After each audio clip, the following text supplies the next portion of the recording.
तो hello everyone, तो स्वागत है आप सभी का आज की शानदार क्लास में। और आज हम लोग टॉप 50 क्वेश्चंस जीके जीएस के आज के शानदार सेशन में हम लोग फुल रिवीजन करेंगे, जो कि रेलवे की सभी प्रतियोगी परीक्षाओं के लिए इम्पोर्टेंट और सफिशिएंट वीडियो होगा। तो चलिए स्टार्ट करते हैं। टॉप 50 क्वेश्चंस को हम लोग यहाँ पे कवर करेंगे। पहला क्वेश्चन बनेगा कि निम्नलिखित में से किस एक वैदिक साहित्य में मोक्ष मोक्ष मोक्ष की चर्चा मिलती है? मोक्ष की चर्चा मिलती है तो राइट आंसर हो जाएगा उपनिषद में मोक्ष का जिक्र मिलता है। तो यानी कि ऑप्शन से डी इसका राइट आंसर हो जाएगा। क्वेश्चन बनेगा कि बुद्ध के जीवन की किस घटना को महाभिनिष्क्रमण के रूप में जाना जाता है? तो उनके गृह त्यागने को कहा जाता है, यानी कि उनके घर छोड़ने को महाभिनिष्क्रमण के रूप में जाना जाता है। तो यानी कि ऑप्शन से सी इसका राइट आंसर हो जाएगा।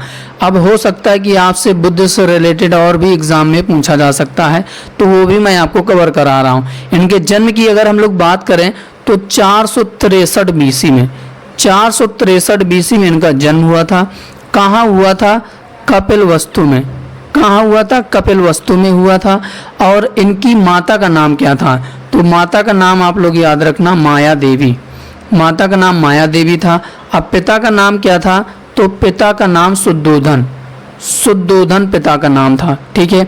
इनकी मौसी का नाम क्या था? तो मौसी का नाम था प्रजापति गौतमी। मौसी का नाम था प्रजापति गौतमी। और इन्होंने इनका पालन पोषण किया था। पालन पोषण किया था प्रजापति गौतमी, जो कि इनकी मौसी थी बुद्ध की।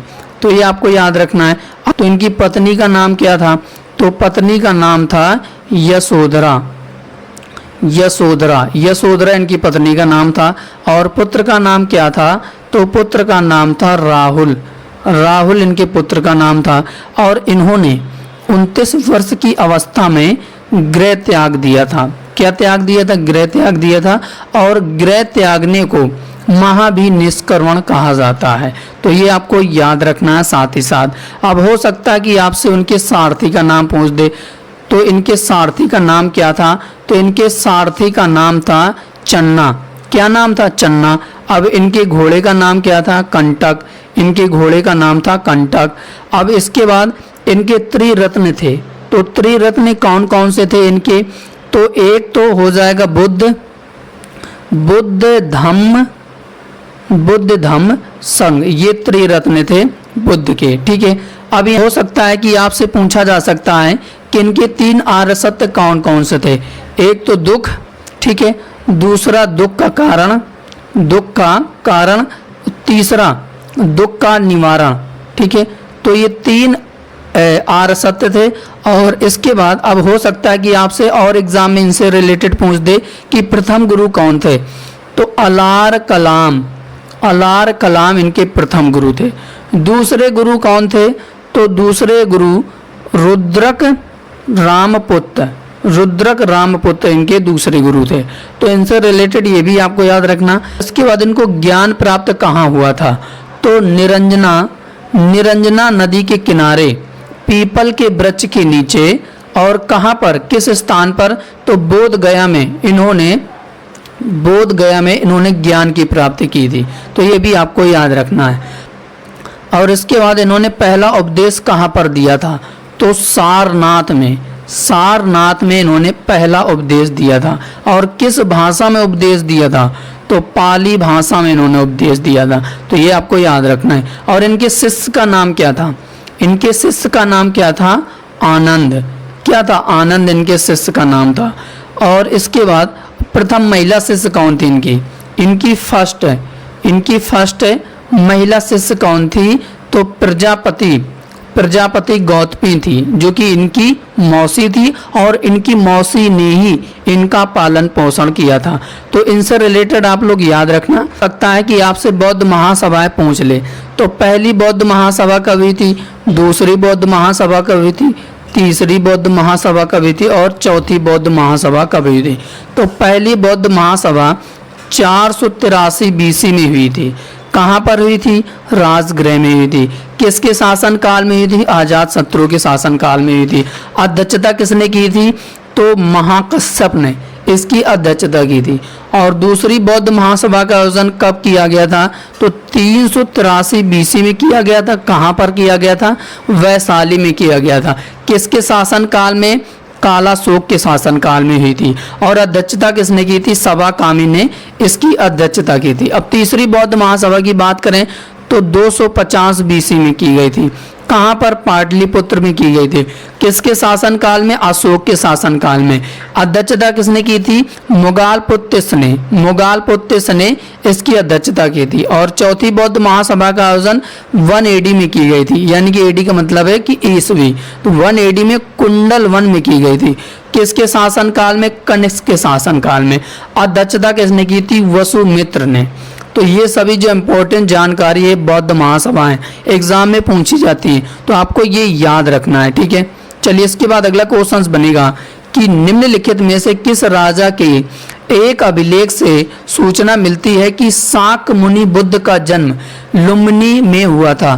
तो किस शासक के एक अभिलेख में मिलती है कि शाक मुनि बुद्ध का जन्म लुम्बिनी नामक गांव में हुआ था? तो राइट आंसर हो जाएगा अशोक के अभिलेख में।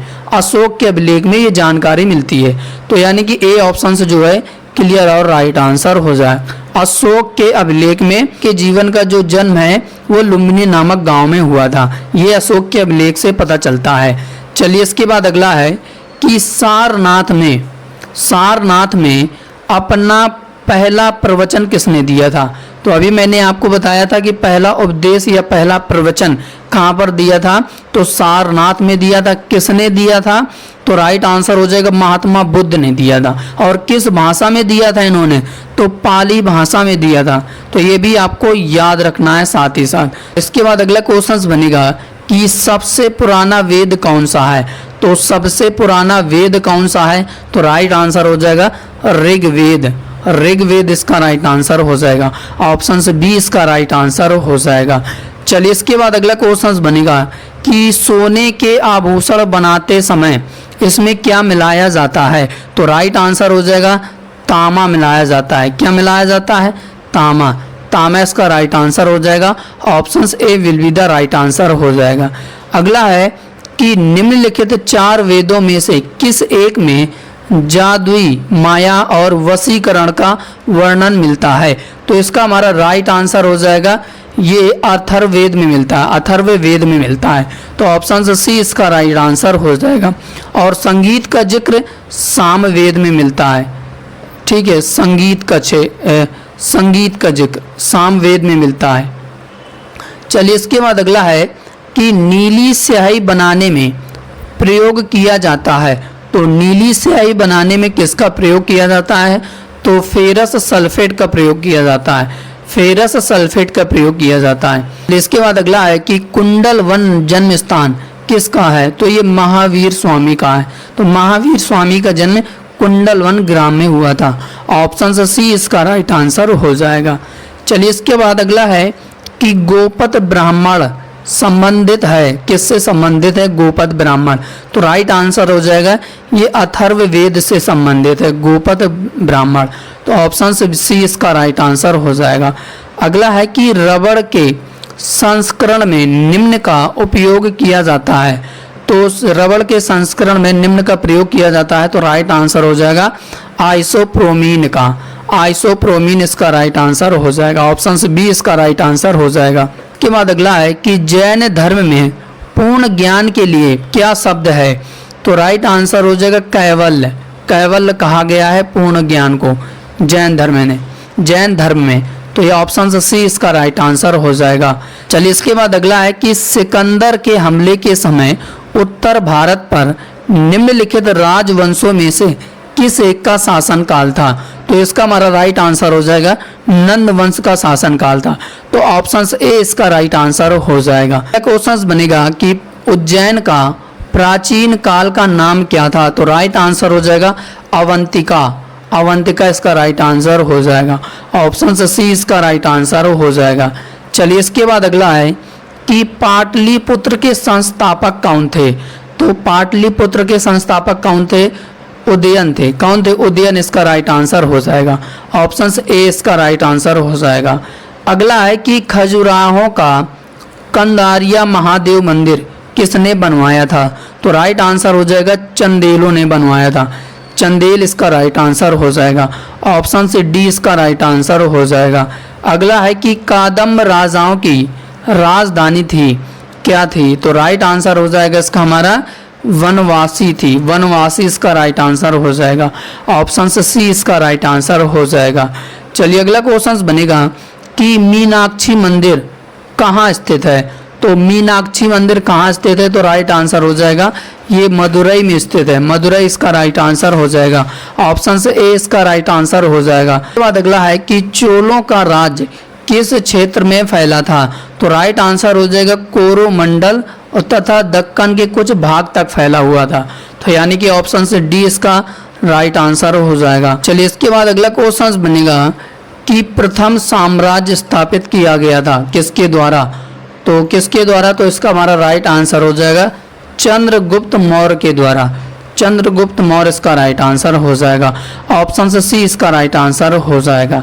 चलिए इसके बाद अगला क्वेश्चन बनेगा कि पहला गुप्त शासक जिसने परम भागवत की उपाधि धारण की थी उसका नाम क्या था? तो राइट आंसर हो जाएगा समुद्रगुप्त। समुद्रगुप्त इसका राइट आंसर हो जाएगा।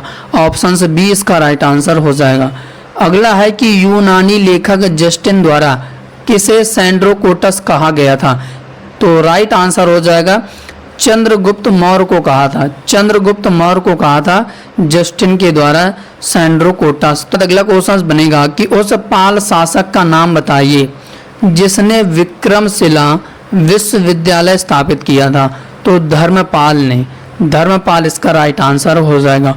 ऑप्शन ए इसका राइट आंसर हो जाएगा। चलिए इसके बाद अगला है कि किसके शासनकाल में डायमेकस भारत आया था? तो किसके शासनकाल में डायमेकस भारत आया था? तो राइट आंसर हो जाएगा बिंदुसार।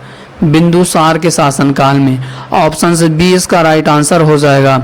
अगला है कि निम्नलिखित में से किसने कहा था विदेशी वस्त्रों की बर्बादी ही उनके साथ सर्वोत्तम व्यवहार है? ये किसने कहा था? ये कथन किसका है? तो राइट आंसर हो जाएगा ये महात्मा गांधी ने कहा था। महात्मा गांधी इसका राइट आंसर हो जाएगा। ऑप्शन से बी इसका राइट आंसर हो जाएगा। चलिए इसके बाद अगला है कि भारत का नेपोलियन किसे कहा जाता है? तो राइट आंसर हो जाएगा इसका हमारा समुद्रगुप्त को कहा जाता है। ऑप्शन से डी इसका राइट आंसर हो जाएगा। चलिए इसके बाद अगला है कि गांधी की दृष्टि में अहिंसा का क्या अर्थ होता है? तो इसका हमारा राइट आंसर हो जाएगा सत्य की प्राप्ति का रास्ता होता है इनके दृष्टि में। तो ऑप्शन से ए इसका राइट आंसर हो जाएगा। इसके बाद अगला है कि गांधी विचारधारा किनसे प्रभावित रही है?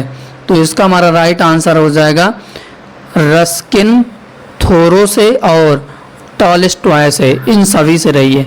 ऑप्शन से डी इसका राइट आंसर हो जाएगा। चलिए इसके बाद अगला है कि गांधी दक्षिण अफ्रीका में कितने वर्ष रहे थे? तो इसका हमारा राइट आंसर हो जाएगा 21 वर्ष रहे थे। 21 वर्ष रहे थे। तो ऑप्शन से बी इसका राइट आंसर हो जाएगा। और 1915 में ये दक्षिण अफ्रीका से भारत आए थे, ये भी आपको याद रखना। चलिए इसके बाद अगला है कि मुद्रा राक्षस के लेखक कौन है? तो मुद्रा राक्षस के लेखक कौन है? तो राइट आंसर हो जाएगा विशाख दत्त। विशाख दत्त इसका राइट आंसर हो जाएगा। ऑप्शन से बी इसका राइट आंसर हो जाएगा। अगला है कि चरक संहिता नामक पुस्तक किस विषय से संबंधित है? चरक संहिता तो ये चिकित्सा से संबंधित है। चिकित्सा से संबंधित है। ऑप्शन से सी इसका राइट आंसर हो जाएगा। चलिए इसके बाद अगला क्वेश्चन बनेगा कि गांधी को वन मैन बाउंड्री फोर्स कहकर किसने संबोधित किया था? तो राइट आंसर हो जाएगा ये माउंट बेटन ने इनको संबोधित किया था वन मैन बाउंड्री फोर्स के नाम से। तो ऑप्शन से इसका सी राइट आंसर हो जाएगा। इसके बाद अगला क्वेश्चन बनेगा कि भारतीय स्वतंत्रता संग्राम के दौरान रॉलेट एक्ट ने किस कारण से सार्वजनिक रोष उत्पन्न किया था? तो इसका हमारा राइट आंसर हो जाएगा ये इनसे लोगों को बिना मुकदमा चलाए जेल भेजने के लिए अधिकृत किया गया था। तो इसका कारण ये था। तो ऑप्शन से सी इसका राइट आंसर हो जाएगा। चलिए इसके बाद अगला है कि जब रॉलेट एक्ट पारित हुआ था उस समय भारत का वायसराय कौन था? मोस्ट इंपॉर्टेंट क्वेश्चन है। तो राइट आंसर हो जाएगा Lord James Ford. James Ford इसका राइट आंसर हो जाएगा। ऑप्शन से सी इसका राइट आंसर हो जाएगा। अगला है कि जनरल डायर का नाम किस घटना से जुड़ा हुआ है? तो इसका हमारा राइट आंसर हो जाएगा ये जलियांवाला बाग हत्याकांड से जुड़ा हुआ है। और जनरल डायर की हत्या ऊधम सिंह ने की थी, ये भी आपको याद रखना, ठीक है, ऊधम सिंह ने की थी। तो जनरल डायर की हत्या ऊधम सिंह ने की थी, याद रखना। चलिए इसके बाद अगला है कि पाल वंश का संस्थापक कौन था? तो पाल वंश का संस्थापक कौन था? तो राइट आंसर हो जाएगा गोपाल। गोपाल इसका राइट आंसर हो जाएगा। ऑप्शन सी इसका राइट आंसर हो जाएगा। चलिए अब ये क्वेश्चन है, इसमें स्टेटमेंट के थ्रू आपको सही बताना है। तो पहला स्टेटमेंट कह रहा है कि रविंद्रनाथ टैगोर ने नाइटहुड की उपाधि को त्याग दिया था। दूसरा इसके बाद कारण में कह रहा है कि वे असहयोग आंदोलन में भाग लेना चाहते थे। अब इन दोनों में कौन सा सही है, कौन से किसकी अच्छी व्याख्या बता रहा है? तो यहाँ पे स्टेटमेंट के थ्रू ऑप्शंस दिए गए हैं। पहला ऑप्शंस में कह रहा है कि ए और आर दोनों सही हैं और आर जो है एक ही सही व्याख्या करता है। दूसरे में कह रहा है कि ए और आर दोनों सही है परंतु आर जो है एक ही सही व्याख्या नहीं करता है। तीसरे में कह रहा है कि ए सही है लेकिन आर गलत है। डी में कह रहा है कि ए गलत है लेकिन आर सही है। तो इसमें कौन सा हो सकता है कि आप विचार करिए कि पहला सही है कि दूसरा सही है कि दोनों एक दूसरे की सही व्याख्या करते हैं। तो मेरे हिसाब से मैं अपनी बात बताऊं कि ए सही है लेकिन आर गलत है। तो ये नहीं कहा गया कि वे असहयोग आंदोलन में भाग लेना चाहते थे, लेकिन ये सही है कि रविंद्रनाथ टैगोर ने नाइटहुड की उपाधि को त्याग दिया था। ये स्टेटमेंट सही है। कारण गलत है, तो कारण गलत है तो ए सही है परंतु आर गलत है। चलिए इसके बाद अगला है कि पूना पैक्ट संबंधित था किससे? तो ये दलित वर्गों से संबंधित था। तो ऑप्शन ए इसका राइट आंसर हो जाएगा। इसके बाद अगला है कि अंतरिम सरकार 1946 में रेल मंत्रालय का कार्य कौन देखता था उस समय? तो राइट आंसर हो जाएगा आसफ अली। आसफ अली देखते थे रेल मंत्रालय का जो भी काम था 1946 में अंतरिम सरकार के दौरान। तो इसके बाद अगला है कि गुरु अंगद ने अपना उत्तराधिकारी किसे नियुक्त किया था? तो राइट आंसर हो जाएगा गुरु अंगद को। गुरु अंगद इसका राइट आंसर हो जाएगा। इसके बाद अगला है कि भारत में क्रिप्स मिशन कब आया था? तो राइट आंसर हो जाएगा इसका हमारा ये 1942 में आया था। 1942 इसका राइट आंसर हो जाएगा। ऑप्शन से बी इसका राइट आंसर हो जाएगा। 1942 में भारत में क्रिप्स मिशन आया था। इसके बाद अगला है कि दूर संचार के लिए प्रयुक्त तरंगे हैं। तो राइट आंसर हो जाएगा माइक्रोवेव। माइक्रोवेव इसका राइट आंसर हो जाएगा। ऑप्शन से डी इसका राइट आंसर हो जाएगा। चलिए इसके बाद अगला है कि ध्वनि का वेग अधिकतम होता है किसमें? तो राइट आंसर हो जाएगा इसका हमारा ये धातु में। धातु इसका राइट आंसर हो जाएगा। ऑप्शन से सी इसका राइट आंसर हो जाएगा। चलिए इसके बाद अगला है कि आज़ाद हिंद फौज का पहला सेनापति कौन था? तो इसका हमारा राइट आंसर हो जाएगा मोहन सिंह। मोहन सिंह इसका राइट आंसर हो जाएगा। ऑप्शन ए इसका राइट आंसर हो जाएगा। चलिए इसके बाद अगला है कि निम्नलिखित में से किस सिख गुरु ने गुरुमुखी प्रारंभ की थी? तो राइट आंसर हो जाएगा इसका हमारा गुरु अंगद ने। गुरु अंगद इसका राइट आंसर हो जाएगा। ऑप्शन से डी इसका राइट आंसर हो जाएगा। अगला है कि कौन सी यांत्रिक तरंग है? तो कौन सी यांत्रिक तरंग है? तो राइट आंसर हो जाएगा इसका ध्वनि तरंग है। ध्वनि इसका राइट आंसर हो जाएगा। ऑप्शन से डी इसका राइट आंसर हो जाएगा। चलिए इसके बाद अगला है कि कौन सी तरंगे शून्य संचरण नहीं कर सकती हैं? तो कौन सी तरंगे हैं जो कि शून्य संचरण नहीं कर सकती हैं? तो राइट आंसर हो जाएगा इसका हमारा ध्वनि इसका राइट आंसर हो जाएगा। ऑप्शन से सी इसका राइट आंसर हो जाएगा। चलिए इसके बाद अगला है कि सुभाष चंद्र बोस ने स्वतंत्र भारत की अंतरिम सरकार की स्थापना की घोषणा की थी। तो कब की थी? तो इसका हमारा राइट आंसर हो जाएगा ये 21 अक्टूबर 1943 को की थी। तो ऑप्शन ए इसका राइट आंसर हो जाएगा। अगला है कि जवाहरलाल नेहरू के नेतृत्व में अंतरिम सरकार का गठन कब किया गया था? तो इसका हमारा राइट आंसर हो जाएगा ये सितंबर 1946। ऑप्शन सी इसका राइट आंसर हो जाएगा। चलिए इसके बाद अगला है कि 1946 में बनी अंतरिम सरकार में डॉक्टर राजेंद्र प्रसाद के पास कौन सा विभाग था? कौन सा विभाग ये संभाल रहे थे? तो राइट आंसर हो जाएगा इनको खाद्य और कृषि विभाग दिया गया था। खाद्य और कृषि विभाग दिया गया था। तो C option will be the right answer हो जाएगा।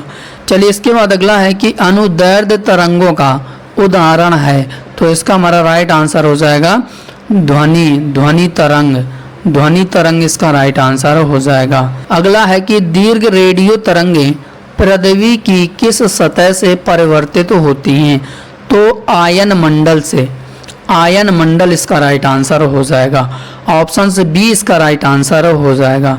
चलिए इसके बाद अगला है कि किस स्तर से अधिक की ध्वनि हानिकारक ध्वनि प्रदूषक कहलाती है?